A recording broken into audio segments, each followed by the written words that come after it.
This was our last lecture in which we discussed the accounting treatment of accounts receivables or debtors. Simply, if I revise this topic, so in the last lecture, what we discussed in fact was the accounting treatment of accounts receivable, and if we discuss this accounts receivable ledger account और debtors account, तो ये quick revision हो जाएगी हमारी that we discussed in our last lecture कि जब accounts receivable create होते हैं उनकी रीज़न होती है सेल्स ऑन क्रेडिट, तो हम डेटर्स अकाउंट्स रिसीवेबल को डेबिट करते हैं, सेल्स इनकम क्रेडिट हो जाती हैं अपने अकाउंट के अंदर। जब हमें कैश रिसीव होता है तो हम कैश को डेबिट करते हैं यहाँ पर और ये अकाउंट्स रिसीवेबल क्रेडिट हो रहे हैं। सेल्स रिटर्न की सूरत में जो सेल्स रिटर्न का अपना अकाउंट है वो डेबिट हो जाएगा और अकाउंट्स रिसीवेबल क्रेडिट हो जाएंगे, और बैड डेट्स की सूरत में बैड डेट्स जो हैं वो डेबिट हो जाएंगे और अकाउंट्स रिसीवेबल क्रेडिट हो जाएंगे। Okay, bad debts is a loss और बाकी हमारे पास एक बैलेंस बच जाएगा अकाउंट्स रिसीवेबल का। This was a summary of what we discussed in our last lecture. अब मैं बात को यहाँ से आगे बढ़ाने जा रहा हूँ। बैड डेट्स दरअसल हमारे बुनियादी तौर पर अकाउंट्स रिसीवेबल होते हैं, हमारे डेटर्स होते हैं। वो जब डेटर्स मुकम्मल इनकार कर देते हैं कि जी हम बिल्कुल भी पैसे नहीं दे सकते या इंसॉल्वेंट हो जाते हैं, या जो भी कोई फैक्ट्स उनके हमारे सामने आते हैं जिसकी बुनियाद पर हम कहते हैं कि अब ये डेटर्स रिकवरेबल नहीं हैं, तो हम उसको बैड कहते हैं, उनको लॉस के तौर पर डेबिट करते हैं। इररिकवरेबल, ठीक है, इररिकवरेबल, कभी भी रिकवर नहीं होंगे। क्वेश्चन अराइजेस कि नेक्स्ट ईयर अगर सपोजली ऐसा हो, या सब्सिक्वेंटली कहना चाहिए, आपने बैड कर दिया, उसके बाद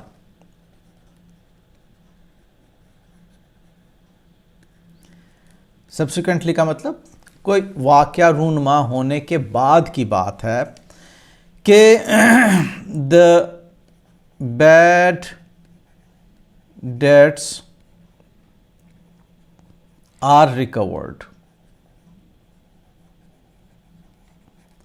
जिनके बारे में हम कहते थे कि वो इररिकवरेबल हैं, वो वाले बैड डेट्स अगर रिकवर हो गए तो क्या अकाउंटिंग एंट्री होगी।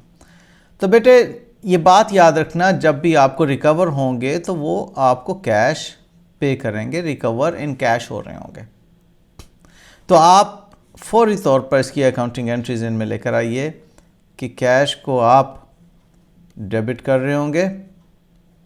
ओके, क्रेडिट किसको करेंगे? अब ये वो बात है जो अमूमन स्टूडेंट्स गलत सोचते हैं। स्टूडेंट्स ये सोचते हैं कि एज इफ़ ये उनकी इनकम है बिज़नेस की। अब वो जो बिज़नेस में आप एज एन अकाउंटेंट बैठे हुए हैं, आप सोचिए कि बिज़नेस ने कोई रेवेन्यू अर्न नहीं किया, ये तो वो आपके रिसीवेबल्स थे जिनके बारे में आपने कहा था कि कभी पैसे नहीं देंगे, उन रिसीवेबल्स को क्रेडिट करके ख़त्म कर दिया और आपने बैड डेट्स को लॉस के तौर पे डेबिट कर दिया। ये काम किया था आपने। ये बैड डेट्स आपके एक्सपेंस के तौर पे चार्ज हो गए। अगर प्रॉफिट लॉस अकाउंट बन चुका है तो उस साल के प्रॉफिट लॉस अकाउंट के अंदर वो एक्सपेंसेस के अंदर शामिल हो गए। अब सब्सिक्वेंटली अगले साल में समझ लीजिए उन अकाउंट्स रिसीवेबल्स को एहसास हुआ कि हमें पैसे अदा कर देना चाहिए थे, ये रकम हमने अच्छा नहीं किया अदा ना करके। अब वो जब रकम आपको देंगे तो ऑब्वियसली कैश रिसीव हो रहा है, कैश को डेबिट करेंगे आप। अब आप अकाउंट्स रिसीवेबल को क्रेडिट नहीं कर सकते क्योंकि अकाउंट्स रिसीवेबल को आप पहले ही बैड डेट्स की अकाउंटिंग एंट्री में क्रेडिट कर चुके हुए हैं। अब आप जो क्रेडिट करेंगे, आप बैड डेट्स जो आपने डेबिट किए थे उन बैड डेट्स यानी कि एक्सपेंसेस को अब आप क्रेडिट करेंगे रिकवरी से, तो इन अ वे आप एक्सपेंसेस को कम कर रहे हैं। जो एक्सपेंस डेबिट नेचर का है, जिसको आपने पहले डेबिट किया था, उस एक्सपेंस को आप कम कर रहे हैं बैड डेट्स एक्सपेंस क्रेडिट करके। तो बैड डेट्स की रिकवरी कोई सेपरेट इनकम नहीं है, ना ही बैड डेट्स की रिकवरी अकाउंट्स रिसीवेबल को क्रेडिट होगी। मैं अब वो गलतियाँ यहाँ पर लिखने लगा हूँ जो नॉर्मली स्टूडेंट्स करते हैं बैड डेट्स रिकवरी के रेफरेंस में। वो जो रॉन्ग ट्रीटमेंट इसका है,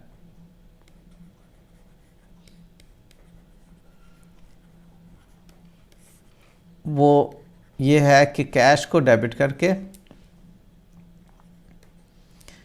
वो बैड डेट्स रिकवर्ड इनकम के नाम से एक अकाउंट ओपन कर देते हैं कि ये रिकवर्ड इनकम है। ये गलत है। बैड डेट्स कोई रिकवर्ड इनकम नहीं है। दूसरी एक ये गलती की जाती है कि कैश को डेबिट करके अकाउंट्स रिसीवेबल यानी कि डेटर्स को क्रेडिट कर दिया जाता है।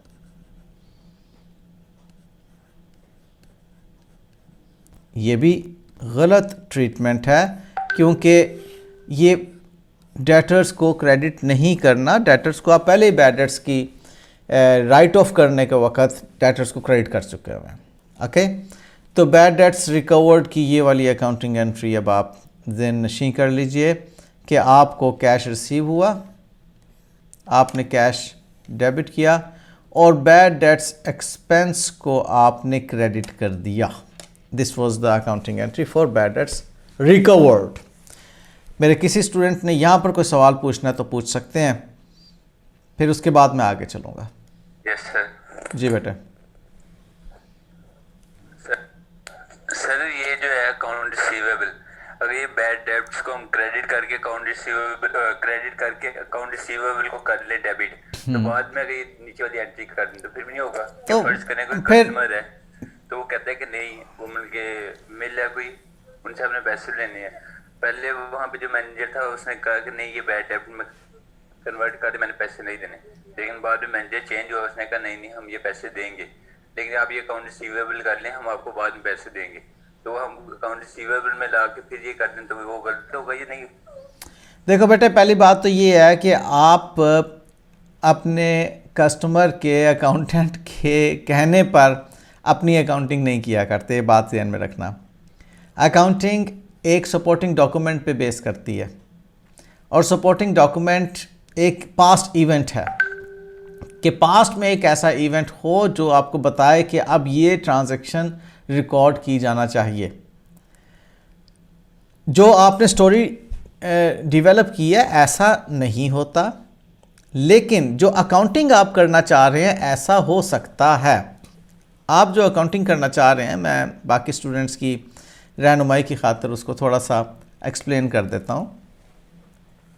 आप ये तीसरा ट्रीटमेंट बताना चाह रहे हैं कि हम ऐसा कर लें कि हम पहले अकाउंट्स रिसीवेबल बना लें, उसको अकाउंट्स रिसीवेबल को डेबिट करके बैड डेट्स को हम क्रेडिट कर दें, यानी कि बैड डेट्स एक्सपेंस जो हैं वो अब हमारे रिड्यूस हो गए।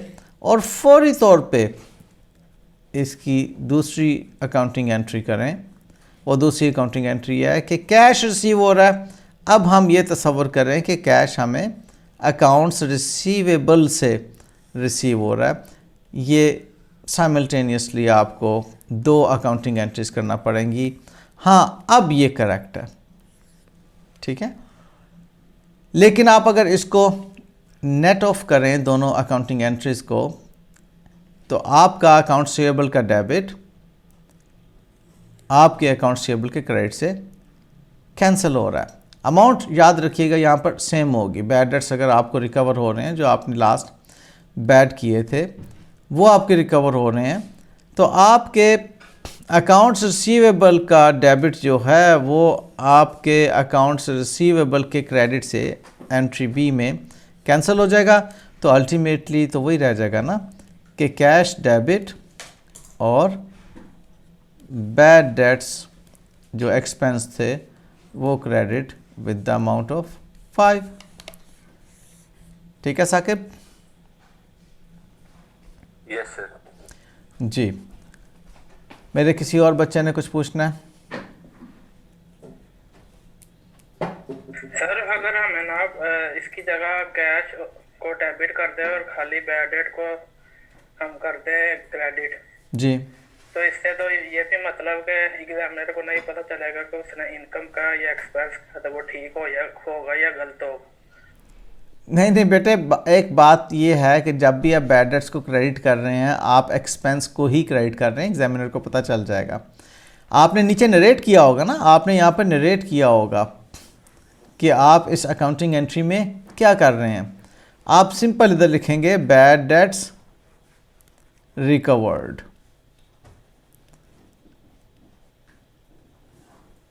ठीक है, तो बात कंप्लीट हो जाती है कि जो बैड डेट्स आपने लास्टली एक्सपेंस किए थे, जिनकी वजह से आपने अकाउंट्स रिसीवेबल्स को राइट ऑफ किया था, वो रिकवर हो गए कैश में। लिहाजा कैश का डेबिट होना और बैड डेट्स का क्रेडिट होना एक आसानी से समझ आ जाने वाली बात है। ठीक है जी, और कोई पूछने की बात?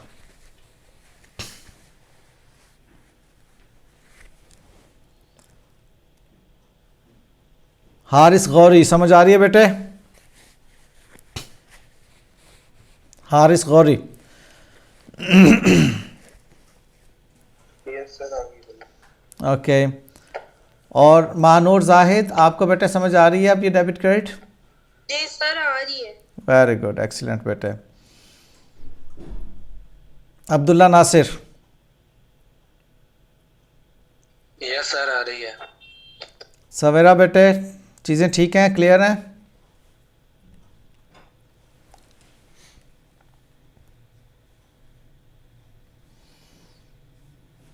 अच्छा चलें, वंडरफुल। तो अल्हम्दुलिल्लाह, दैट्स गुड। हमें जो चीज़ अभी तक समझ आई वो बैड डेट्स को किस तरह से अकाउंट फॉर करना है। मैंने बैड डेट्स के बारे में अभी तक 2 बातें आपके साथ की हैं जिक्र, वो मैं यहाँ पर प्रिसाइजली बयान कर रहा हूँ। एक बात है बैड डेट्स के बारे में, पहली बात जो हमें समझ आई है कि accounts receivable to be written off because of bad debts. तो हम इसमें अकाउंटिंग एंट्री करते हैं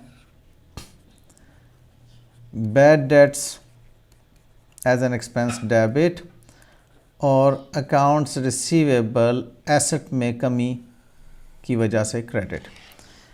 दूसरी बात जो हमने अभी तक बैड डेट्स के रेफरेंस में सीखी है वो है cash recovered from the bad dates. उसकी अकाउंटिंग हमने सीखी कि कैश रिकवर हो रहा है, कैश एसेट इंक्रीज डेबिट, और हमारे bad debts credit. All right, अब बेटे मैं जो आपको बात बताने जा रहा हूँ उसको इंतहाई तवज्जो से सुनिएगा। अब मैं बात करने जा रहा हूँ डाउटफुल डेट्स की। हम इससे पहले बैड डेट की बात कर चुके, डाउटफुल डेट्स की बात करने जा रहा हूँ।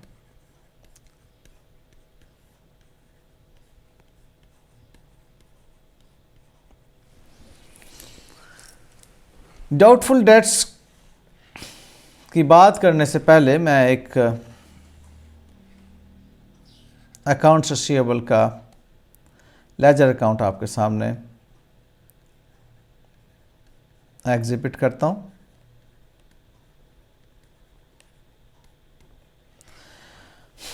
और उसमें हम ये देख लेते हैं कि हमारे पास सपोजली साल का शुरू है, पहला बिजनेस है, पहले साल का पहला बिजनेस है, प्रॉफिट बैलेंस ज़ीरो है, सेल्स 90,000 की हैं, हम इसे रुपीज़ इन 1000 कह लें।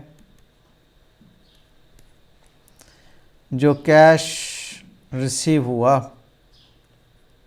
वो 70,000 का है। जो सेल्स रिटर्न हुई वो हमारे पास 10,000 की हैं। जो बैड डेट्स हुए वो 5,000 के हैं, और बैलेंस जो कैरी फॉरवर्ड बनता है वो बाकी का 5,000 है। यूँ हमारे पास ये लेजर अकाउंट अकाउंट्स रिसीवेबल का कंप्लीट है। दोनों साइड्स 90-90 से चलिए। इस बैलेंस के बारे में हमारी उम्मीद है कि ये रिकवर होगा नेक्स्ट 12 मंथ्स में, नेक्स्ट अकाउंटिंग ईयर में। ओके, इसलिए हमने इसको अपनी बैलेंस शीट में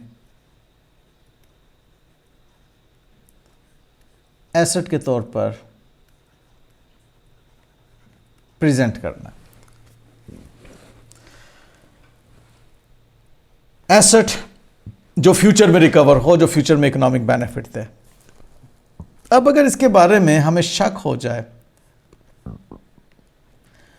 कि ये रिकवर नहीं होगा, इसमें कुछ हम कहें कि डाउटफुल रिसीवेबल्स हैं,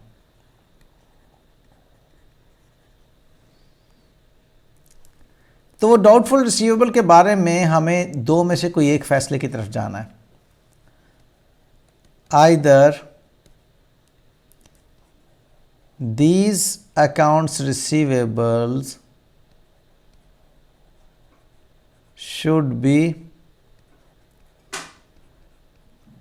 written off or a reserve और a provision। मैंने दो इसलिए किए कि कुछ बुक्स में ये लफ्ज़ रिज़र्व के तौर पे लिखा हुआ है, कुछ में प्रोविज़न के तौर पे लिखा हुआ है, और कुछ में ये लफ्ज़ अलाउंस के तौर पे लिखा हुआ है।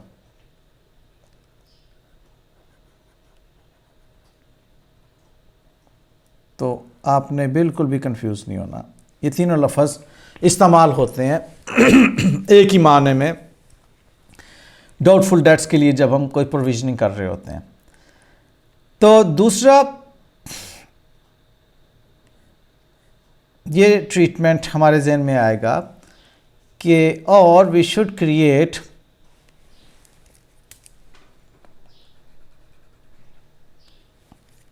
यहाँ पे लफ्ज़ लिखें क्रिएट, और create a reserve, a provision और an allowance against the doubtful debts. तो बेटे जी, ये दो बातें हैं जो कि हमारे जहन में आती हैं। अब वो जो 5,000 बच गए, उनमें से हम एक एस्टीमेट लगाएंगे कि 5%, या मैं आसानी की खातिर 10% कर लेता हूँ,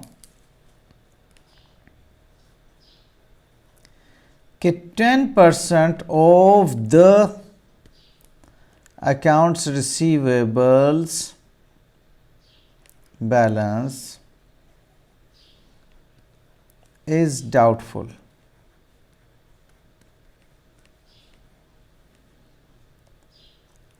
अब उस 10% की जब आप कैलकुलेशन करेंगे, तो अब मैं इसको रुपीस में ओपन करता हूँ। 5,000 था, 5,000 का जब मैं 10% कैलकुलेट करूँगा तो वो आएगा मेरे पास 500। हमें अब ये लग रहा है कि वो जो 5000 का बैलेंस है रिसीवेबल, उसमें से 500 पे डाउट है कि वो पैसे हमें नहीं मिलेंगे। अब वो जो डाउट है, उस डाउट की बुनियाद पर अकाउंटिंग जो कि कंजर्वेटिव अप्रोच रखती है, अकाउंटिंग एक कंजर्वेटिव अप्रोच रखती है।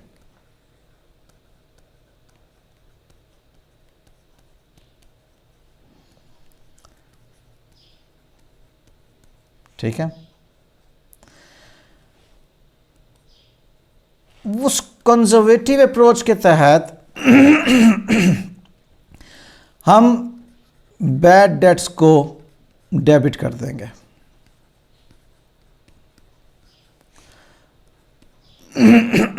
हम कहेंगे कि जी हमारे एक्सपेंसेस इंक्रीज हो गए, वो जो डाउटफुल डेट हैं 500, हम कहेंगे जी कि हमारे ये एक्सपेंस में जाएगा, बैड डेट्स में जाएगा,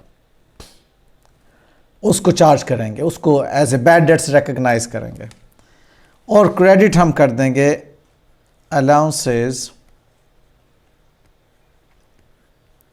फॉर डाउटफुल डेट्स को।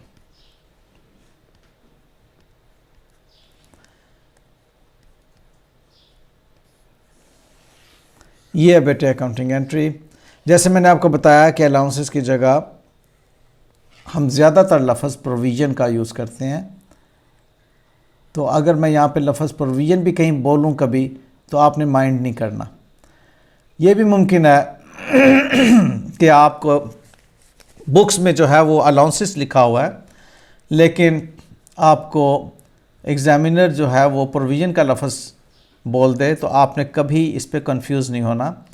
जो अलाउंसेस का लफ्ज़ है उसको प्रोविज़न फॉर डाउटफुल डेट के तौर पर भी यूज़ करते हैं।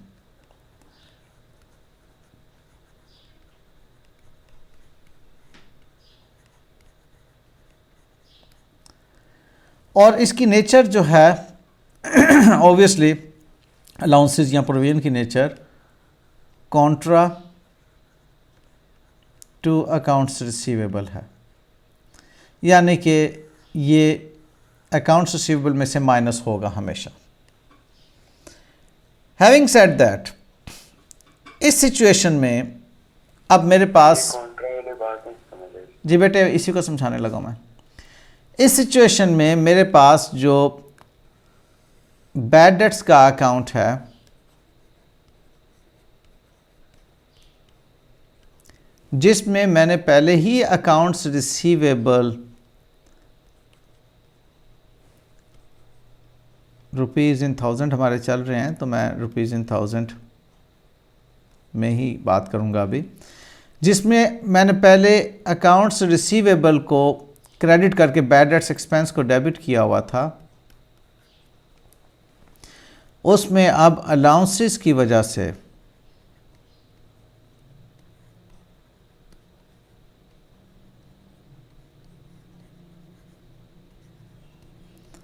अलाउंसेस फॉर डाउटफुल डेट की वजह से 0.5 यानी कि 500 रुपीज़ का डेबिट आ गया बैड डेट्स के अंदर, और हमने उसका क्रेडिट दिया अलाउंसेस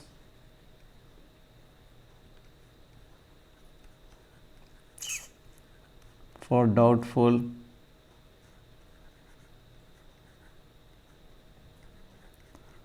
डेट्स अकाउंट में बैड डेट्स को डेबिट करके अलाउंसेस को क्रेडिट करके। ये बात हो रही है रुपीज़ इन 1000 की।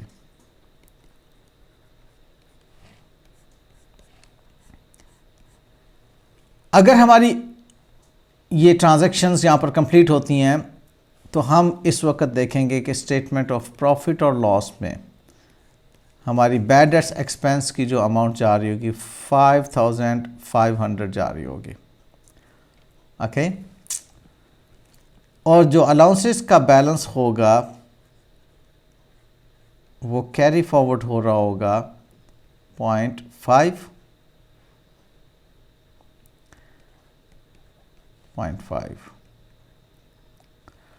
याद रहे कि हमारे पास अकाउंट्स रिसीवेबल का भी एक बैलेंस मौजूद है।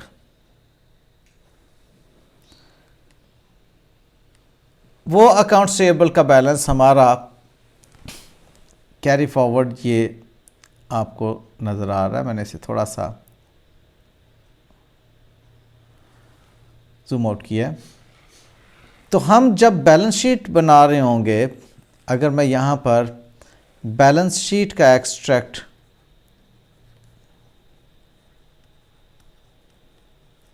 शो करूं, तो बैलेंस शीट के एक्सट्रैक्ट में हमारे पास जो अकाउंट्स रिसीवेबल प्रेजेंट हो रहे होंगे,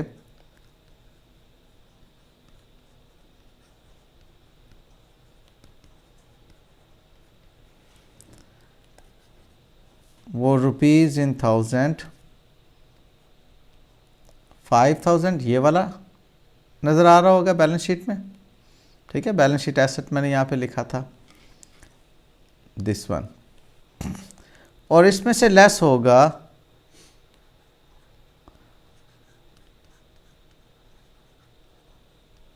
अलाउंसेस फॉर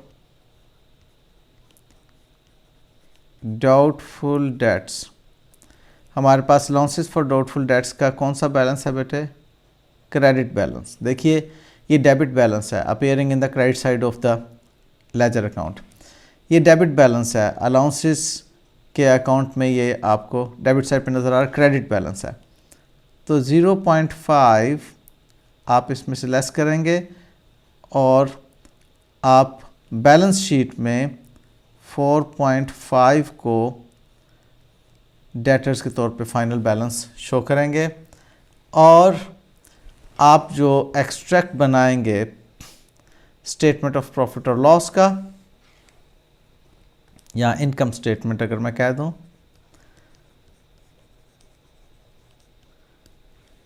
तो इनकम स्टेटमेंट में जो आपके बैड डेट एक्सपेंस लिखे जाएंगे,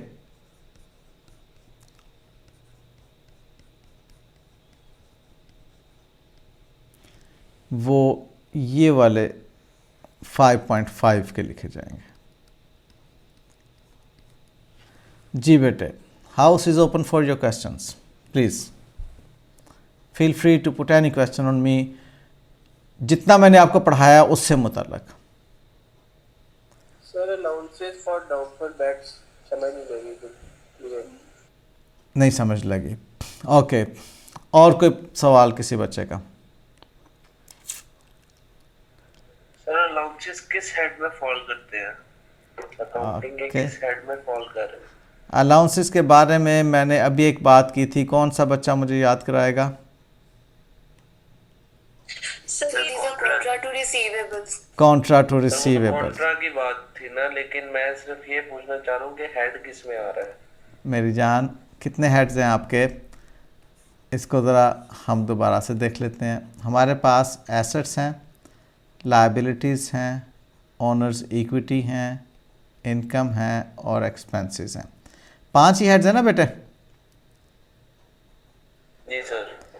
अब कॉन्ट्रा टू रिसीवेबल का मतलब क्या है कि ये एसेट में माइनस होगा हमेशा। जैसे जो कॉन्ट्रा टू एक्सपेंस था, परचेज रिटर्न, वो हमेशा परचेज में से माइनस होता था। जो कॉन्ट्रा टू सेल्स था वो हमेशा इनकम सेल्स में से माइनस होता था। जो कॉन्ट्रा टू कैपिटल यानी कि ड्राइंग्स थी वो हमेशा ओनर्स इक्विटी कैपिटल में से माइनस होती थी। उसी तरह से ये provision for doubtful debt contra to receivable है, इसको आप हमेशा एसेट में से माइनस करेंगे। आपको प्रोविजन फॉर डेप्रिसिएशन याद है बेटे?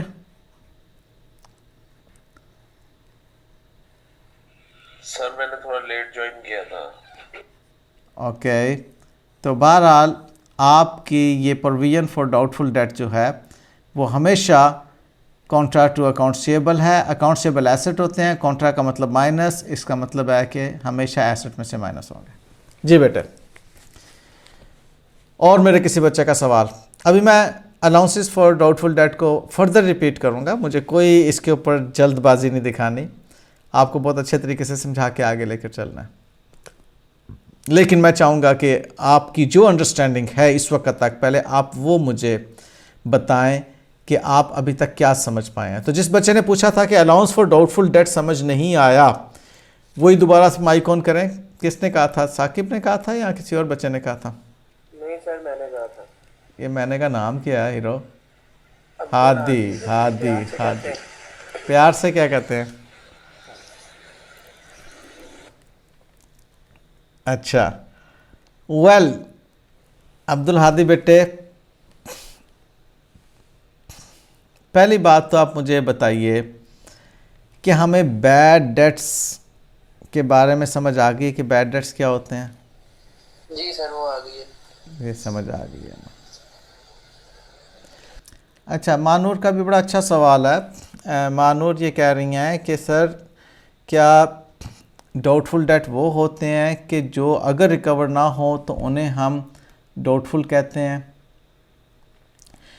देखो बेटे, अपने आप को बहुत इजी रख के चलना इस सारे चैप्टर के अंदर, बिल्कुल भी अपने आप को किसी घबराहट का शिकार नहीं करना। इसलिए मैं बातों को दोबारा से यहाँ से आप लोगों के साथ डिस्कस करने जा रहा हूँ। मैंने एक अकाउंट्स रिसीवेबल का लेजर अकाउंट बनाया। अकाउंट्स रिसीवेबल आपको मालूम है कि आपका डेटर है। आपने चीज़ें जब सेल की तो आपने अकाउंट्स रिसीवेबल्स को डेबिट करके सेल्स को क्रेडिट किया। ये अकाउंटिंग एंट्री आपकी हो गई। उसके बाद आपने जब कैश रिसीव किया तो आपने कैश को डेबिट करके अकाउंट्स रिसीवेबल को क्रेडिट किया। ये अकाउंटिंग एंट्री आपकी कैश रिसीव करने के वक़्त हो गई। ठीक है, यहाँ तक क्लियर? अब यहाँ तक आप जब देखते हैं तो आप कहते हैं कि अकाउंट्स रिसीवेबल जो 90 से डेबिट थे वो अकाउंट्स रिसीवेबल 70 से जब क्रेडिट हुए तो हमने टोटल उनसे 20,000 रुपीज़ वापस लेने थे।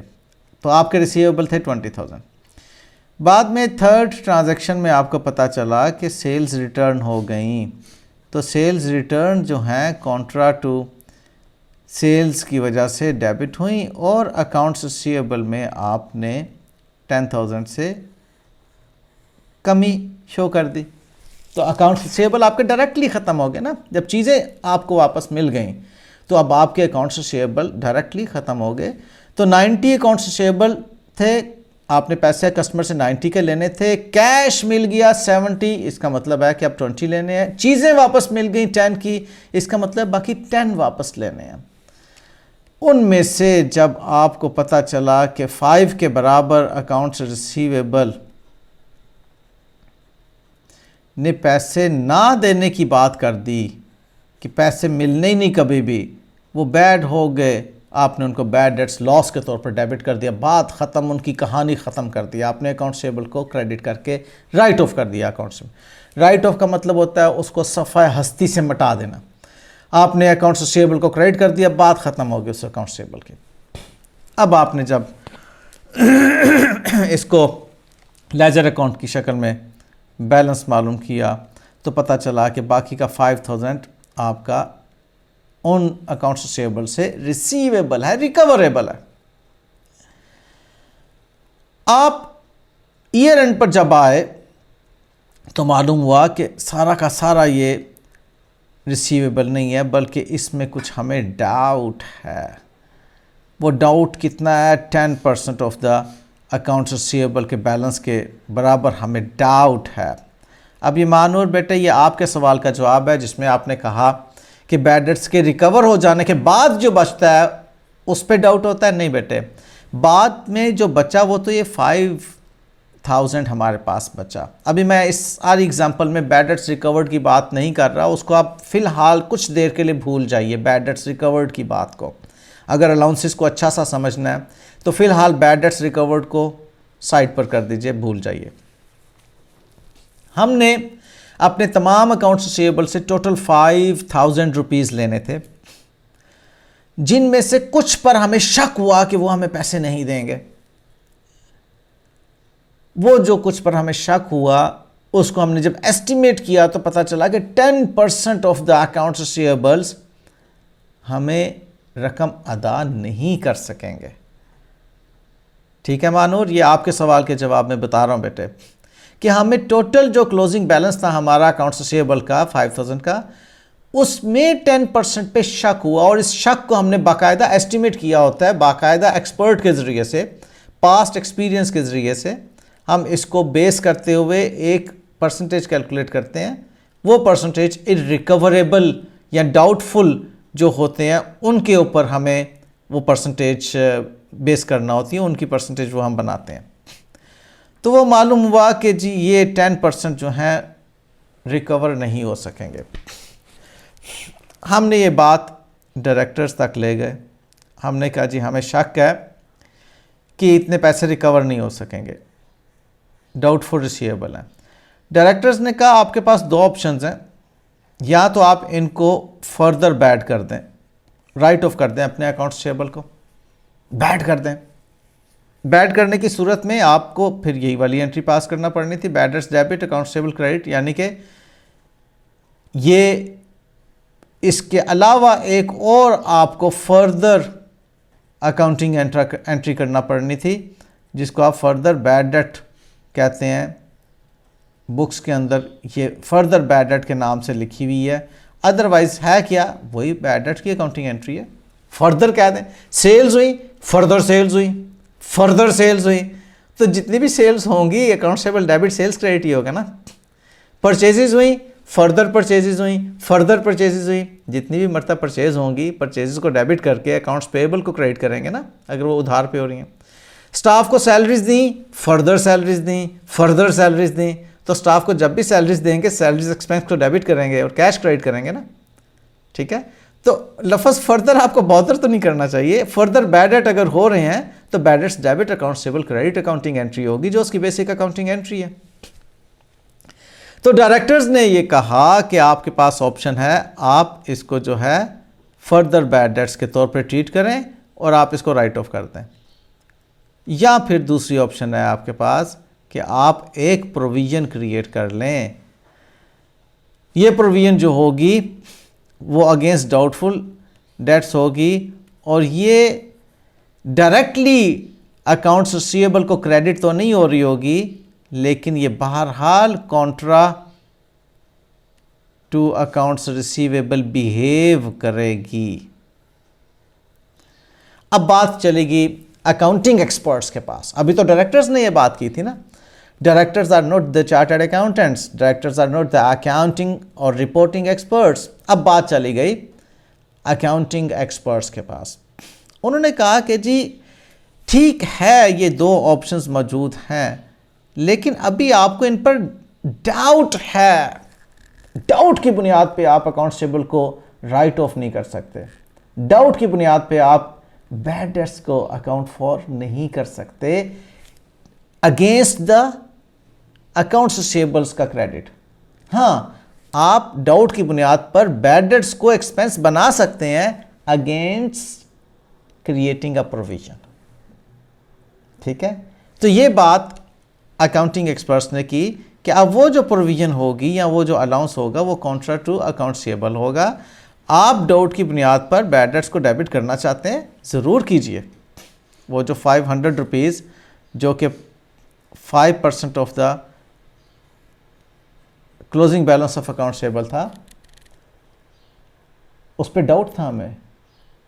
अकाउंटिंग एक्सपर्ट्स ने कहा ठीक है डाउट है, आप इसको बैड डेट एक्सपेंस के तौर पे डेबिट करते हैं। आप इसको कह दें कि आपका बैड है, लेकिन इसके अगेंस्ट अकाउंट्स रिसीवेबल को राइट ऑफ ना करें, क्योंकि अकाउंट्स रिसीवेबल को राइट ऑफ करने का मतलब होता है अकाउंट्स रिसीवेबल को क्रेडिट कर देना। और मेरा ये लफ्ज़ गौर से सुनना, अकाउंट्स रिसीवेबल को क्रेडिट करने का मतलब है डी रिकग्नाइज करना।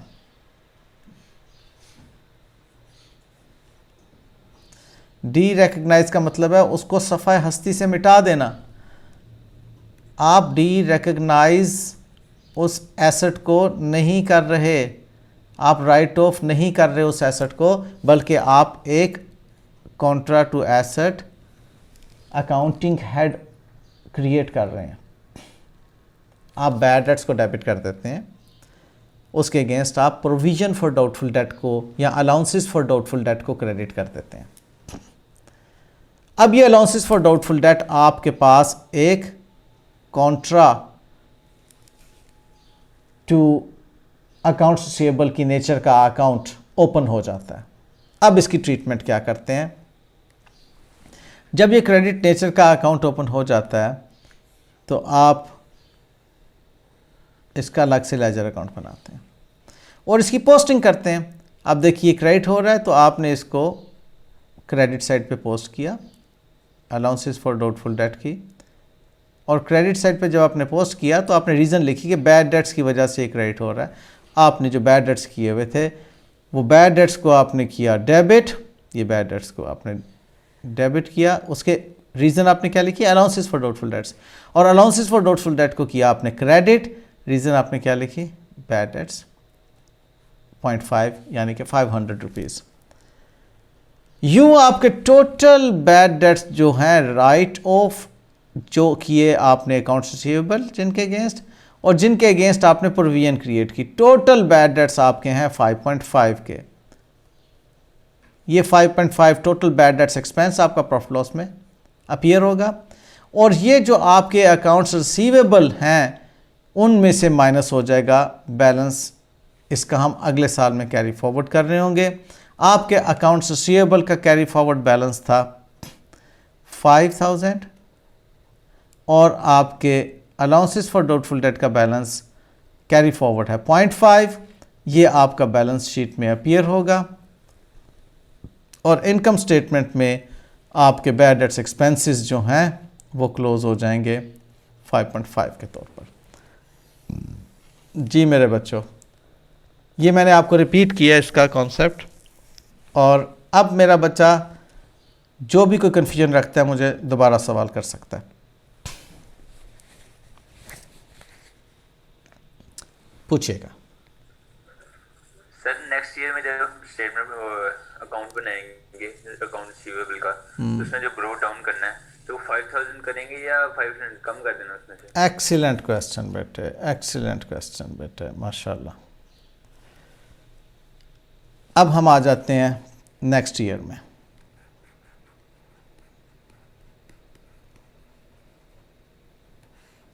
नेक्स्ट ईयर में हमारे अकाउंट्स रिसीवेबल, आपको याद होगा ये ईयर 2 है, क्योंकि ईयर 1 मैंने आपको कहा था बिजनेस का ओपनिंग बैलेंस 0 रखा था मैंने। ये ईयर 2 है आपका। नेक्स्ट ईयर में अकाउंट्स रिसीवेबल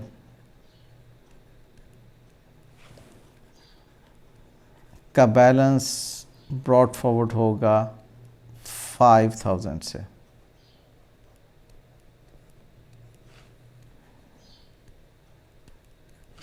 और उसके अगेंस्ट आपका जो अलाउंसेस फॉर डाउटफुल डेट है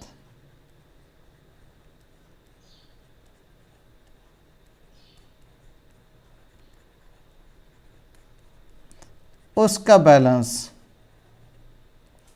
ब्रॉट फॉरवर्ड होगा 0.5 से,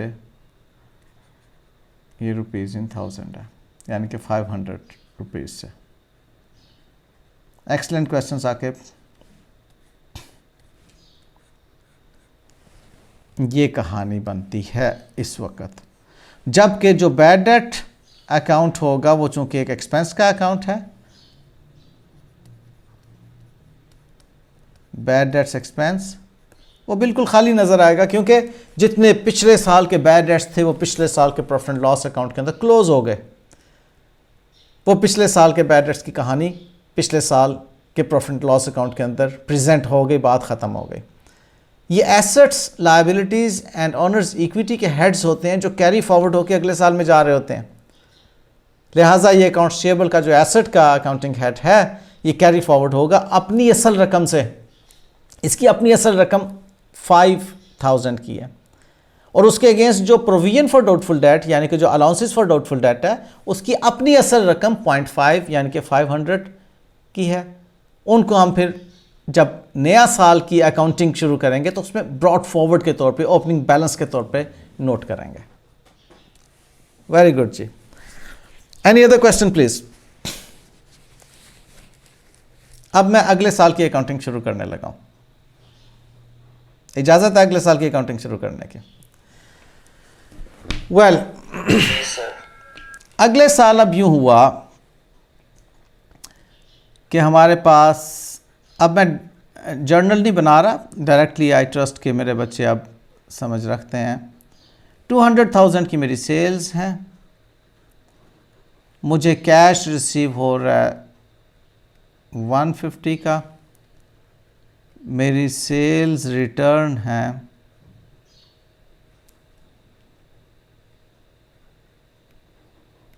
25 की, मेरे बैड डेट्स हैं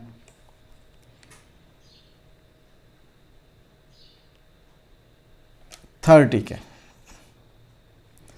तो हमारे पास क्लोजिंग बैलेंस आता है 205 टोटल, 205 टोटल। उसमें से आप लेस कीजिए, ये तो एग्जैक्टली 205 बन गया, तो हमें बैड डेट्स को रिड्यूस कर लेते हैं। बैड डेट्स एक दफा इसी के साथ ही करवाएं, 30 के साथ ही। तो वो बैलेंस ज़ीरो हो जाएगा ना बेटे, उसको आप रिड्यूस कर लें। आप बैलेंस इसका जो है वो बैड डेट्स को 20 कर दें, आपका बैलेंस जो है, बल्कि 20 की भी बजाय मैं बैलेंस 15 लेना चाहता हूँ, या आप 12 बैलेंस लीजिए। ओके, तो अब आपका 12 जो है बैड डेट हो गया, तो बैड डेट का आप इधर ले लेंगे अकाउंट्स रिसीवेबल के against bad debt expense debit. Okay, तो अब आपके पास जो बैलेंस बचेगा वो कितना बचेगा जनाब? 18 का। 18 का आपके पास बैलेंस कैरी फॉरवर्ड आया। ओके, अब वो अलाउंसेस डाउटफुल की बात आती है। अब कहता है जी कि हमें इन पे डाउटफुल डेट्स पे एक अलाउंस क्रिएट करना। वो कहता है कि जी अगेन हमारा डाउटफुल डेट जो है वो 10% ऑफ द क्लोजिंग बैलेंस है ऑफ अकाउंट्स रिसीवेबल।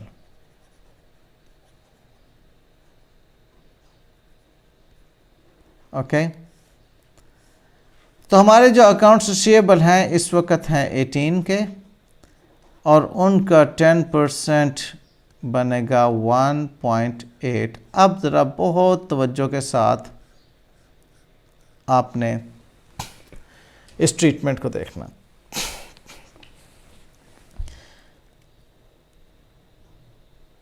आप कैरी फॉरवर्ड बैलेंस पे 10% ले रहे हैं, तो ये जो 1.8 है वो अलाउंसेस का कैरी फॉरवर्ड बैलेंस होगा। ये बात अच्छी तरह से समझ लो। आप क्या कह रहे हैं कि जो हमें डाउट है इस वक्त वो ये है कि हमारे इन क्लोजिंग बैलेंसेस जो 18,000 के हैं उनमें से 1.8 के रिकवर नहीं होंगे अकाउंट रिसीवेबल। तो यहाँ पर जो बैलेंस कैरी फॉरवर्ड लिया जाएगा 1.8 लिया जाएगा बैलेंस। पहले तो यहाँ तक आप रुक जाएं, मुझे बताएं कि समझ आती है?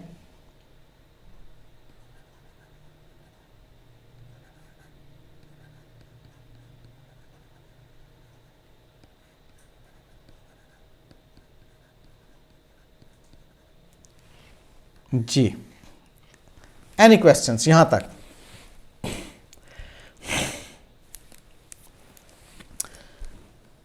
हमारी सेल्स हैं 200 की, कैश रिसीव हुआ 150, सेल्स रिटर्न 25, बैड डेट्स हुए 12 के, हमारे पास कैरी फॉरवर्ड बैलेंस आया 18 का। उस 18 पे हमारी प्रैक्टिस ये है कि हम 10% allowance for doubtful date create करते हैं, और वो 18 पे अलाउंस फॉर डाउटफुल डेट जो हमने क्रिएट किया वो 1.8 की फिगर बनती है। उसको हम कहेंगे कि हमारा कैरी फॉरवर्ड बैलेंस है अलाउंसेस फॉर डाउटफुल डेट का। लिहाजा उसको अलाउंसेस फॉर डाउटफुल डेट के कैरी फॉरवर्ड बैलेंस की जगह पर आप लिख देंगे। अब मैं बात को यहाँ से आगे बढ़ा रहा हूँ। यहाँ तक देख के आप मुझे बताइए, ये फैसला करने जा रहे हैं आप इस वक्त इस बॉक्स में कि आपके allowances for doubtful date increase हो रहे हैं या डिक्रीज़ हो रहे हैं। इज़ देयर इंक्रीज़ और डिक्रीज़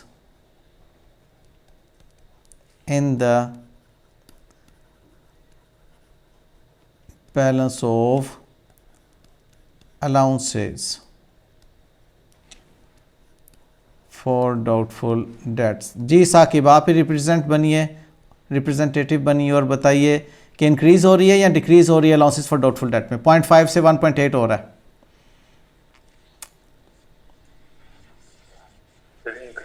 इंक्रीज़ हो रही है, वेरी गुड। अब वो जो 3 से इंक्रीज होगा फिर 1.8 बैलेंस बन जाएगा। जी शाबाश, तो 1.3 से इसको इंक्रीज़ करेंगे। अच्छा, अगली बात मुझे आप बताएं, कि अलाउंसेस फॉर डाउटफुल डेट अभी तक हमें क्या समझ आई है? डेबिट नेचर का अकाउंट है या क्रेडिट नेचर का अकाउंट है? क्रेडिट नेचर का सर।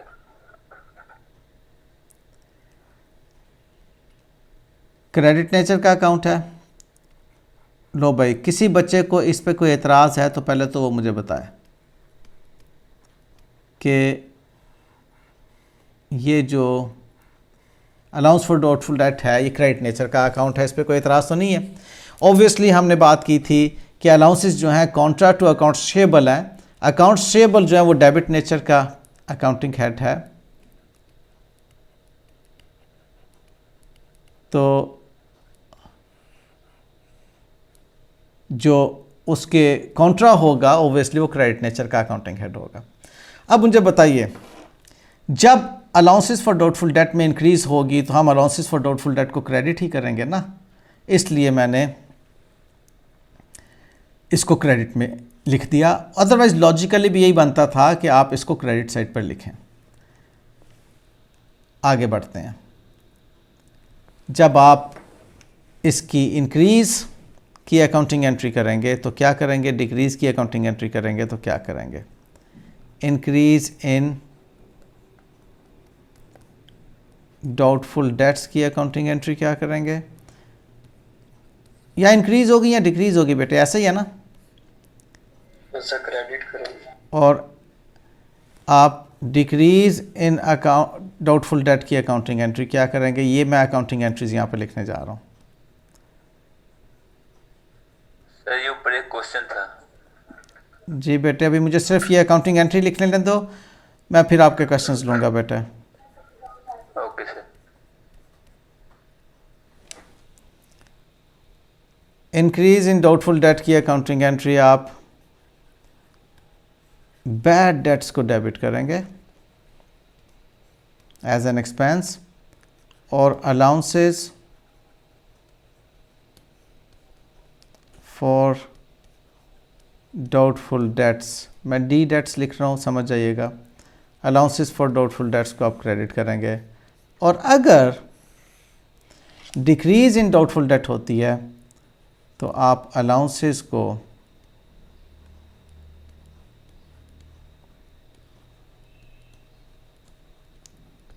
डेबिट करेंगे, रिकग्नाइज, और आप बैड डेट्स को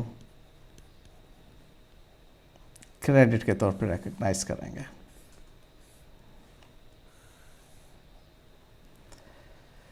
योर क्वेश्चंस प्लीज।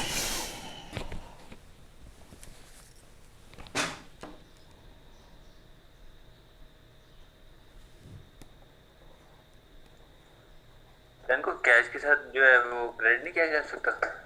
गुनाह होगा बस, और तो कुछ भी नहीं होगा, गुनाह होगा।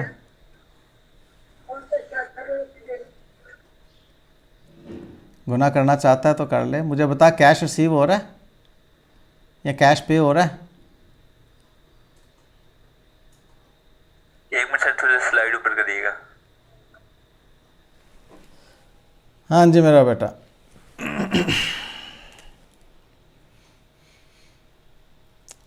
जी बताएं। अब मैं इसकी एंट्री, सर ये बैलेंस है जी बेटे, 0.5 का।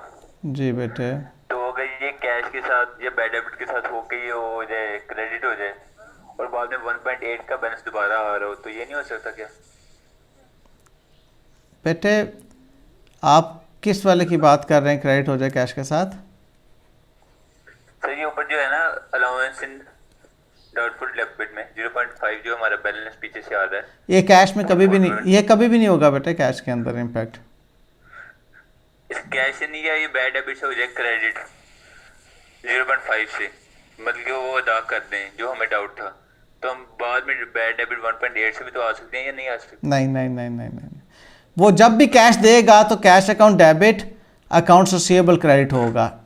जब भी डाउटफुल आपको पैसे देंगे, पैसे जो डाउटफुल डेट्स आपको पैसे वापस करेंगे, जब भी आपको जिनके ऊपर शक था वो तो आपके अकाउंट रिसीवेबल में मौजूद है ना, उनको अकाउंट रिसीवेबल से तो राइट ऑफ नहीं किया ना। जब उनको अकाउंट रिसीवेबल से राइट ऑफ ही नहीं किया तो इसका मतलब वो जब भी आपको रकम अदा करेंगे तो वो आपके डेटर्स ही आपको पैसे वापस कर रहे होंगे, तो आप उसको डेटर्स के अकाउंट में क्रेडिट करेंगे यहाँ पर। ये बात आप समझ लीजिए अच्छे तरीके से। आपको बैड डेट्स रिकवर नहीं हो रहे, आपको डाउटफुल डेट्स रिकवर हो रहे हैं। डाउटफुल डेट्स को तो आपने अकाउंट्स रिसीवेबल में से क्रेडिट किया ही नहीं हुआ था, आपने तो अकाउंट्स रिसीवेबल में ही रहने दिया हुआ था डाउटफुल डेट्स को। उसके अगेंस्ट तो आपने एक प्रोविज़न क्रिएट की हुई थी, एक अलाउंस क्रिएट किया हुआ था। इसलिए जब भी वो आपको कैश देंगे तो आप अलाउंसेस में कभी कोई ट्रीटमेंट नहीं करेंगे। और याद रखिएगा, कैश जब भी रिसीव होगा कैश को डेबिट किया जाता है, और अकाउंट्स रिसीवेबल से रिसीव हो रहा है तो आप डायरेक्टली अकाउंट्स रिसीवेबल को क्रेडिट करेंगे। हाँ, अगर आपके वो अकाउंट्स रिसीवेबल जो राइट ऑफ हो चुके थे बैड डेट के तौर पे, वो अकाउंट्स रिसीवेबल जो राइट ऑफ हो चुके थे बैड डेट के तौर पे, अगर उनसे कैश रिसीव हो रहा है तब आप बैड डेट्स को क्रेडिट करेंगे, ये बात याद रखना। बाकी अगर डाउटफुल डेट्स से कैश रिसीव होता है तो वो तो रेगुलर अकाउंट रिसीवेबल से कैश रिसीव हो रहा है, तो आप कैश को डेबिट और अकाउंट रिसीवेबल को क्रेडिट करेंगे। ये बात बहुत अच्छे तरीके से समझ लीजिए। जी बेटे, अब ये सारे अकाउंट्स आपके सामने मौजूद हैं। अब हम क्या करेंगे, अब ये जो बैड डेट हमारे साल के आखिर में टोटल दे रहे हैं 13.3 का, इसको हम इनकम स्टेटमेंट में क्लोज करेंगे। स्टेटमेंट ऑफ प्रॉफिट और लॉस में 13.3 ये हमारा एक्सपेंस के तौर पर मौजूद होगा। और इसकी मैं अगर बैलेंस शीट प्रेजेंटेशन आपको बताऊं, जस्ट थोड़ा सा स्क्रीन को आपके सामने रिड्यूस करके इसलिए बता रहा हूं कि आपको एट ए ग्लांस वो चीज़ नज़र आ जाए। हमारे पास डेटर्स का बैलेंस है 18। इन 18 डेटर्स के बैलेंस के अगेंस्ट हमारे अलाउंसेस हैं 1.8 के, ठीक है, ये 1.8 के अलाउंसेस हैं। तो जब हम बैलेंस शीट बनाएंगे तो इस 18 में से 1.8 को लेस करेंगे, और जब प्रॉफिट और लॉस अकाउंट यानी कि इनकम स्टेटमेंट बनाएंगे तो उसमें हम 13.3 को एज एन एक्सपेंस शो कर रहे होंगे, ठीक है। आइए उसका एक्सट्रैक्ट भी देख लीजिए।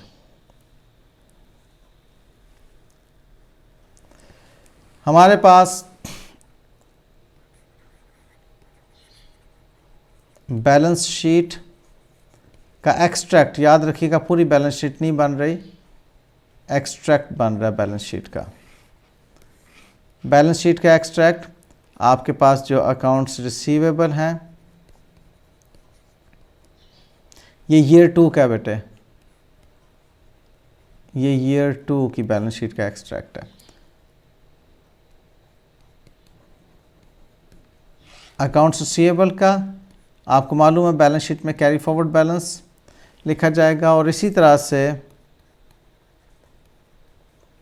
अलाउंसेस फॉर डाउटफुल डेट्स का भी कैरी फॉरवर्ड बैलेंस ही लिखा जाएगा, विच इज़ 1.8, लेस कीजिएगा 16.2, ये बैलेंस शीट में नज़र आएगा।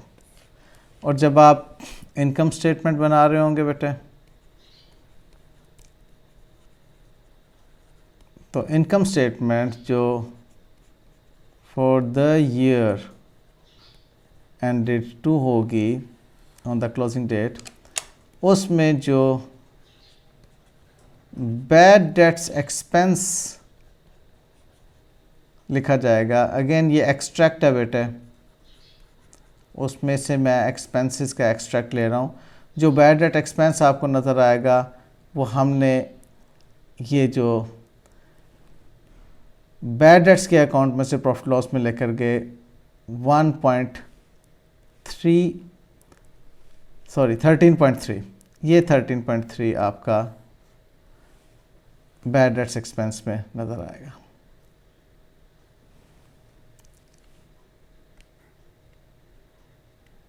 $13.3। ऑल राइट जी बच्चों जी, कुछ पूछने की बातें? इफ़ नॉट तो हम अपना प्रैक्टिस क्वेश्चन करते हैं। अभी we have a time.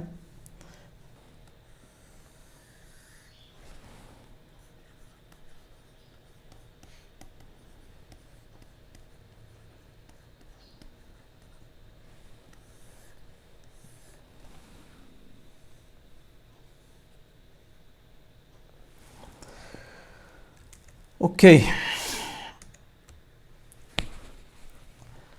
we are at page number 203 of your book. You may open your books for page number 203. इसमें जो बातें मैं कर चुका बैड डेट्स की इंट्रोडक्शन से बारे में, you will just read it out, आपको समझ आ जाएंगी। डाउटफुल डेट क्या होते हैं ये भी आप रीड करेंगे, समझ आ जाएंगी बातें। फिर उसके बाद ये सब बातें हम कर चुके हुए हैं। जो प्रूडेंस ये लिखी हुई है, ये मैंने आपको बताया कि कंजर्वेटिव अप्रोच को आप किस तरीके से लेते हैं। ये प्रूडेंस है, हमारी प्रूडेंस कॉन्सेप्ट, जिसके तहत हम अलाउंसेस की जो है अकाउंटिंग कर रहे होते हैं। अकाउंटिंग फॉर बैड डेट्स हमने डिस्कस की कि बैड डेट्स एक्सपेंस के तौर पर डेबिट होते हैं और अकाउंट्स रिसीवेबल के तौर पर क्रेडिट होते हैं। ओके, इंडिविजुअल कस्टमर की बात मैं अभी नहीं करूंगा क्योंकि अभी मैंने आपको कंट्रोल अकाउंट्स नहीं पढ़ाए हुए, इसलिए इस पर प्लीज़ फोकस मत कीजिएगा। ये जो इंडिविजुअल कस्टमर अकाउंट में क्या हमने करना है, इसको प्लीज़ अभी फोकस ना कीजिएगा। बैड डेट्स जो आपने राइट ऑफ करने हैं अकाउंट्स रिसीवेबल को बैड डेट्स के अगेंस्ट, वो उसकी अकाउंटिंग एंट्री हमने सीख ली कि आप अकाउंट्स रिसीवेबल को क्रेडिट करते हैं और बैड डेट्स को डेबिट करते हैं। आप इस अकाउंट को बैड डेट ही कहिएगा, अभी आप इसको एंड डाउटफुल डेट के तौर पर ना कहें, आप बैड डेट ही कहें। अगर बैड एंड डाउटफुल डेट भी कह देंगे तो हमारी अकाउंटिंग पे कोई प्रॉब्लम नहीं आएगी। ओके, और जो हमारे बैड डेट्स हैं वो स्टेटमेंट ऑफ प्रॉफिट लॉस में, स्टेटमेंट कॉम्प्रिहेंसिव इनकम में या इनकम स्टेटमेंट में क्लोज हो जाते हैं। बैड डेट्स को ख़त्म करके प्रॉफिट लॉस को डेबिट कर देते हैं। बैड डेट्स रिकवरी की हमने एंट्री देखी कि आप कैश को डेबिट करके बैड डेट्स एक्सपेंस को क्रेडिट कर रहे हैं। रिकवरी ऑब्वियसली कैश में हो रही है, इसलिए कैश रिसीव हो रहा है, हम कैश को डेबिट कर रहे हैं। ओके, डाउटफुल डेट, इसका बेसिक कॉन्सेप्ट मैंने आपको डिस्कस कर लिया और इसमें मैंने आपसे कहा कि इसकी बेसिक डबल एंट्री जो है वो ये है कि आप बैड डेट्स को एज एन एक्सपेंस डेबिट करते हैं और अलाउंसेस फॉर डाउटफुल डेट को आप क्रेडिट कर रहे होते हैं। अगेन इंडिविजुअल रिसीवेबल लेजर, इसकी आप फ़िलहाल बिल्कुल भी कोई डिस्कशन नहीं करेंगे, रीज़न बीइंग कि मैंने अभी आपको रिसीवेबल कंट्रोल अकाउंट नहीं पढ़ा है। ओके, उसके बाद हाँ, ये बात भी मैंने आपसे कही और आपकी बुक में भी एग्जैक्टली लिखा हुआ है कि इसको हम प्रोविजन फॉर डाउटफुल डेट भी कह सकते हैं और कुछ किताबों में रिजर्व्स के नाम से भी ये लिखा हुआ। तो the allowance is a credit balance. मैंने इसको बहुत डिटेल में आपसे समझाया कि क्यों क्रेडिट बैलेंस है, क्योंकि ये कॉन्ट्रा टू अकाउंट्स रिसीवेबल है, इसलिए ये हमेशा क्रेडिट बैलेंस के तौर पर रहेगा। ओके ये इसने यहाँ पे किया set against the carrying amount of receivable, ये उसने कॉन्ट्रा को इस तरीके से डिस्कस किया है कि against the carrying amount of receivable होता है। तो हम इसकी प्रेजेंटेशन जो करते हैं वो हमेशा बैलेंस शीट में, यानी कि स्टेटमेंट ऑफ फाइनेंशियल पोजीशन में, बैलेंस शीट को स्टेटमेंट ऑफ फाइनेंशियल पोजीशन भी कहते हैं। हम जो रिसीवेबल्स होते हैं, नेट ऑफ बैड डेट कहने की कोई ज़रूरत नहीं है, क्योंकि हम यहाँ पर ले कैरी फॉरवर्ड बैलेंस रहे हैं। तो जब कैरी फॉरवर्ड बैलेंस ले रहे हैं यहाँ पर, तो ऑब्वियसली वो उसमें बैड डेट्स जो हैं उस ट्रेड रिसीवेबल को क्रेडिट हो चुके हुए हैं, इसलिए ये सिर्फ आपको समझाने की खातर बात कर रहा है नेट ऑफ बैड डेट। वरना आप माशाल्लाह से इस हद तक समझ रखते हैं कि बैलेंस शीट में जो अकाउंट्स रिसीवेबल का कैरी फॉरवर्ड बैलेंस आ रहा है वो बैड डेट्स उस अकाउंट में क्रेडिट हो चुके हुए हैं तब आ रहा है। ओके तो ये आपका carry forward balance of account receivable है, उसमें से आप अलाउंसेस फॉर डाउटफुल डेट जो हैं वो माइनस करते हैं। ये प्रेजेंटेशन याद रखिएगा, और इसी को मैंने आपको एक्सप्लेन किया कि कॉन्ट्रा टू अकाउंट्स रिसीवेबल कहते हैं। जिस तरह से मैं बातों को बेटे आप लोगों के साथ डिस्कस करता हूँ उसको बहुत अहमियत दीजिए, प्रोफेशनली भी और एग्जामिनेशन पॉइंट ऑफ व्यू से भी। ये इसी तरह से समझिएगा, आपको एग्ज़ाम में भी फ़ायदा देंगी, प्रोफेशन में भी फ़ायदा देंगी। Ultimately you are going to become professional accountant. इसलिए अपने आप को किसी रट्टालाइजेशन में, वो जो बानो शानों के जो फार्मूले थे, प्लीज़ उन फार्मूलों से अपनी जान छुड़ा लीजिए अगर एक अच्छे प्रोफेशनल अकाउंटेंट बनना चाहते हैं। अदरवाइज़ शायद आप एग्ज़ाम पास करने में भी स्ट्रगल करें अगर आप फार्मूला को रट्टा लगाकर क्वेश्चन सॉल्व करने की कोशिश करेंगे। प्लीज़ मेरी बात को समझिएगा अच्छे तरीके से। उसके बाद ये वो फिगर है जो कि आपका नेट ऑफ प्रोविजन या नेट ऑफ अलाउंसेस नज़र आएगी। अलाउंसेस को कैसे मेजर करना है, यानी कि वो जो मैं 10% ले रहा था उसकी आप ये कहानी देखेंगे, सारा आप नॉवल रीडिंग कीजिएगा इस पैराग्राफ को, आपको समझ आ जाएगी कि अलाउंसेस को हम एक एक्सपर्ट के ज़रिए से एस्टिमेट करते हैं। अब ये आप अगर देखें तो यहाँ पे उसने अलाउंस को 5% ऑफ द रिसीवेबल मेजर किया है। ओके और हमारे पास जो कस्टमर से ओइंग था बैलेंस वो 75,000 था, उसके 5% को वो कह रहा है कि हमारा अलाउंस है, नहीं टोटल हमारा जो रिसीवेबल था वो 1.5 मिलियन था, और उसका वो 75,000 जो वो कैलकुलेट कर रहा है वो 5% के साथ मल्टीप्लाई करके कर रहा है। ये उसका टोटल रिसीवेबल है। Okay has receivable at the year and 1.5 million. It has carried out a year and review of its receivable. ठीक है, ईयर एंड रिव्यू उसने रिसीवेबल का किया and discovered that a customer owing 75,000 has suffered a fire at their factory which will stop production in 3 months. The chief accountant believes that this casts doubt, अब उसको doubt हो गया, on their ability to pay the debt. हाँ इसके अंदर 5% की अगली बात है। In addition, it is the company to recognize an allowance of 5%, company की पॉलिसी है कि 5% रिसीवेबल्स का क्रिएट करती इन एडिशन। अब ये कहानी बड़ी इंटरेस्टिंग है। This is based on experience and the treatment that has been approved by the company's auditor. कौसर कंपनी की अलाउंस फॉर डाउटफुल डेट की अमाउंट आप कैसे कैलकुलेट करेंगे? ये तो आपके स्पेसिफिक अलाउंस हो गया जो आग लगने की वजह से आपको हुआ कि भाई 75,000 तो नहीं मिलने लगे। बाकी के जो आपके अकाउंट्स रिसीवेबल जिन पे आपको शक पड़ेगा उनका आप 5% कैलकुलेट करेंगे, वो आपका 71,250 आएगा, और टोटल आपका 75,000 एंड 71,250 मिल के अलाउंसेस का बैलेंस कैरी फॉरवर्ड जो है वो 146,250 आएगा।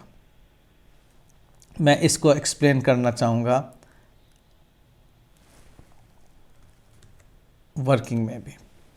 देखो बेटे, यहाँ पर वो कह रहा है कि आपके पास जो अकाउंट्स रिसीवेबल है उसमें क्या ओपनिंग बैलेंस है उसने नहीं बताया, क्या सेल्स हैं उसने नहीं बताई, कितना कैश उसको ड्यूरिंग द ईयर रिसीव हुआ नहीं बताया, कितनी रिटर्न्स हुई हैं नहीं बताई, कितने बैड डेट्स हुए हैं उसने नहीं बताया। हाँ, उसने कैरी फॉरवर्ड बैलेंस बताया कि 1.5 मिलियन का।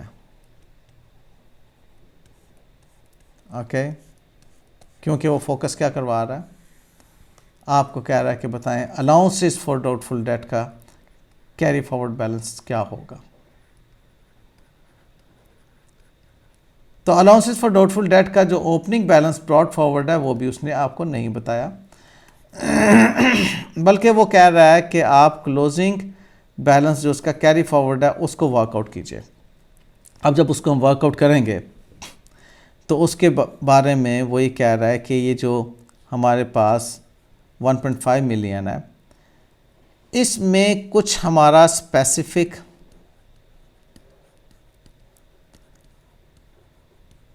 डाउटफुल है और कुछ जनरल डाउटफुल है, अमूमी। स्पेसिफिक खसूसी तौर पर हमें शक है और ये अमूमी तौर पे हमें शक है कि इतने पैसे नहीं मिलेंगे। तो अमूमी शक जो है एक पास्ट प्रैक्टिस पे बेस करता है। खसूसी शक के बारे में उसने कहा कि कस्टमर है हमारे बेशुमार कस्टमर हैं जो 1.5 मिलियन 15 लाख रुपया किसी एक से नहीं लेना, बल्कि बेशुमार हमारे कस्टमर्स हैं, उनसे हमने 15 लाख रुपया लेना है साल के एंड पर। उनमें से हमारा एक कस्टमर है जिसके बिज़नेस में आग लगने की वजह से हमें शक है कि वो शायद पैसे नहीं दे पाएगा। उसका बैलेंस है 75,000 का।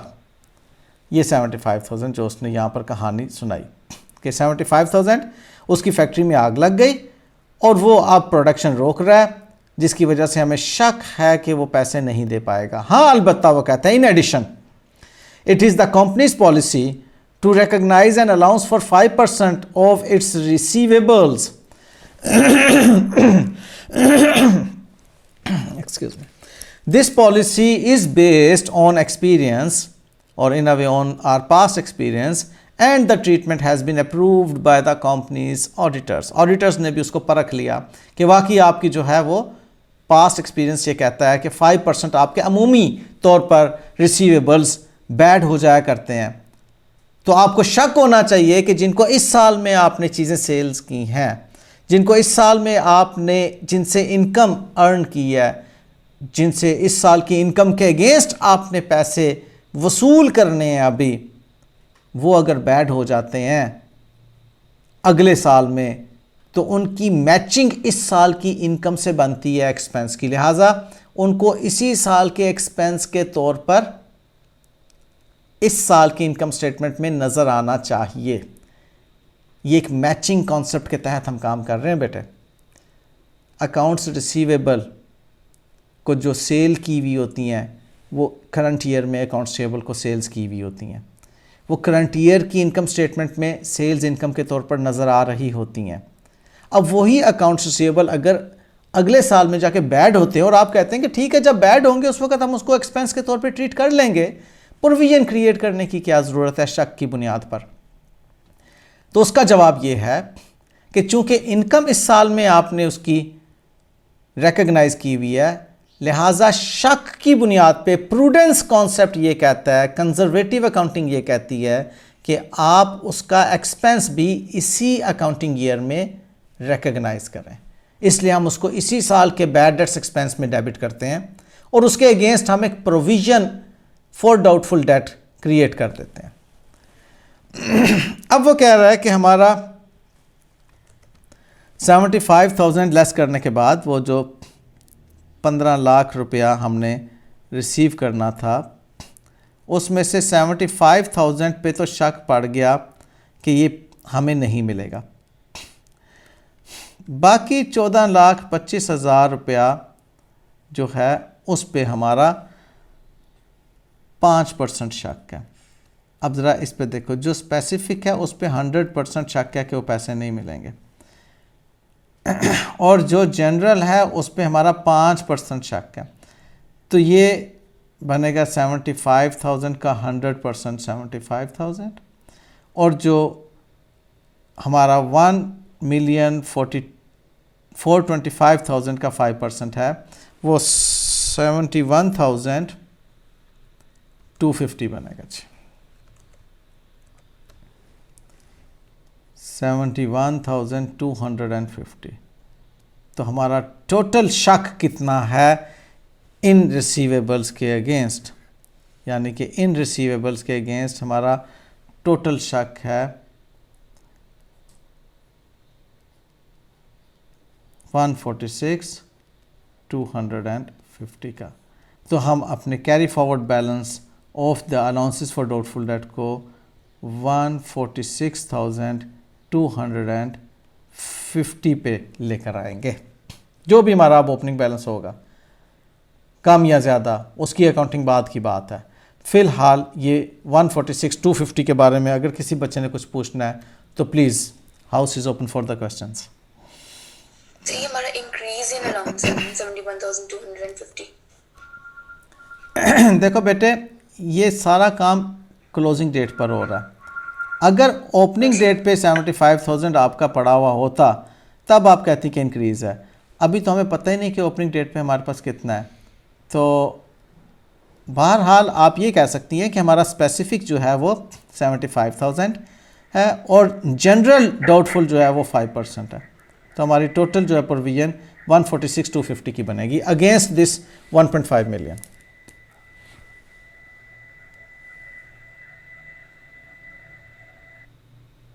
जी बेटे, एनी अदर क्वेश्चन? सर ये तो एक तरह से हमारे पास मतलब शक है ना कि हमें ये पैसे मिलेंगे भी या नहीं। जी बेटे, मिलेंगे, हो सकता है आगे जाके वो ये भी पे ना करे, तो फिर हमें इन सब की चेंजिंग करनी पड़ेगी अपनी। जी, फिर हमें अलाउंस फॉर डाउटफुल डेट को अगले साल में इंक्रीज़ या डिक्रीज़ करना पड़ेगा। उसकी इंक्रीज़ या डिक्रीज़ की अकाउंटिंग में आपके साथ डिस्कस कर चुका हूँ। ठीक है, ओके। आई ट्रस्ट कि आप लोगों को कुछ हद तक बातें जो हैं वो समझ आ गई कि हमने प्रोविज़न को किस तरीके से क्रिएट करना है।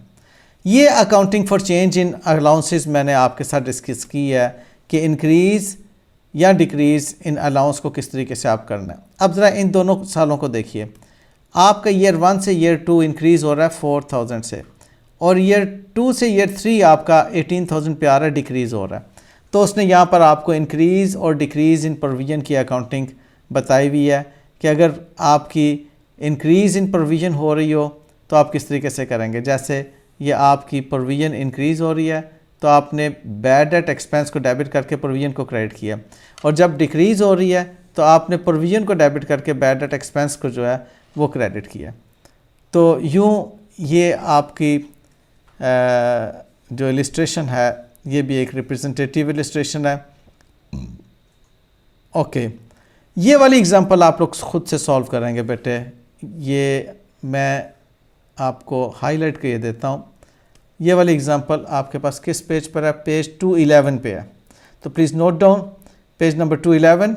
मैं सिर्फ इसको पढ़ के दे रहा हूँ, आप लोग इसको खुद से सॉल्व करेंगे और we will discuss this problem in our next lecture if you would be having any issues relating to this problem. Otherwise we'll keep moving forward and I trust you will not face any issue. The things are very easy. कहता है business के trade receivables हैं 75,000 के. It identifies that 5,000 of these debts are irrecoverable and should be written off. Should be written off का मतलब है कि accounts receivable को क्रेडिट करके बैड डेट्स को डेबिट करें. An allowance for irrecoverable debt of 2,000 should be created. अब allowance create करने के लिए आप बैड डेट्स को डेबिट करके अलाउंस फॉर डाउटफुल डेट को क्रेडिट करते हैं. यहाँ पर आप बैड डेट को डेबिट करके अकाउंट्स रिसीवेबल को क्रेडिट करेंगे क्योंकि राइट ऑफ करना है. इधर आप बैड डेट्स को डेबिट करके अलाउंसेस को क्रेडिट करेंगे क्योंकि आपने अलाउंस क्रिएट करना है. It is the first time that the business has opened such an account. ये पहली मरतबा हो रहा है. इसका मतलब कहने का ये है कि उसके पास ओपनिंग बैलेंस ज़ीरो है। अब आप जो अकाउंट्स रिसीवेबल को राइट ऑफ कर रहे हैं वो अकाउंट्स रिसीवेबल में क्रेडिट होंगे, जो प्रोविजन क्रिएट कर रहे हैं वो प्रोविजन में क्रेडिट होगी। उसी को वो कंटिन्यू कर रहा है ईयर 2 के अंदर। आप इसको ईयर 2 में देखेंगे इंक्रीज डिक्रीज क्या हो रही है, और उसी को वो कंटिन्यू कर रहा है ईयर 3 के अंदर, आपको इंक्रीज या डिक्रीज समझ आएगी। तो ये बेटे आपने ईयर 3 तक कंटिन्यूटी रखनी है। उसके बाद फिर नया सवाल जो होगा ये मैं आप लोगों के साथ ख़ुद डिस्कस करूँगा नेक्स्ट लेक्चर में इंशाअल्लाह। तो आपने ये पेज नंबर 213 तक 211 से 213 तक के इलस्ट्रेशन को बहुत अच्छा सा अंडरस्टैंड करना बेटा। Okay, that's all for today's lecture. Any question? All good. Ruwaim, आपका बेटे वो कंप्यूटर का इंटरनेट प्रॉब्लम था तो जी सर, बहुत ज़्यादा वो 4G भी नहीं चल रहा सही, वो बार बार डिस्कनेक्ट हुई थी क्लास। हाँ चलो, बहरहाल रिकॉर्डिंग वुड बी अवेलेबल। जो आपके साथ मैं ये लेक्चर करता हूँ वो आपको शेयर भी कर देता हूँ मैं व्हाट्सएप ग्रुप के अंदर, वो आप देख लीजिएगा और आई ट्रस्ट की चीज़ें समझ आ जाएंगी। बहरहाल आपकी किताब में ये बहुत अच्छा टॉपिक लिखा हुआ है। जिस सीक्वेंस में मैंने आपको ये डिस्कस किया उसी सीक्वेंस में आप किताब को पढ़िएगा और इंशाअल्लाह ताला हम बड़ा स्ट्रॉन्गली इसको लेकर आगे चलेंगे। Alright, thank you very much dears, God bless you all.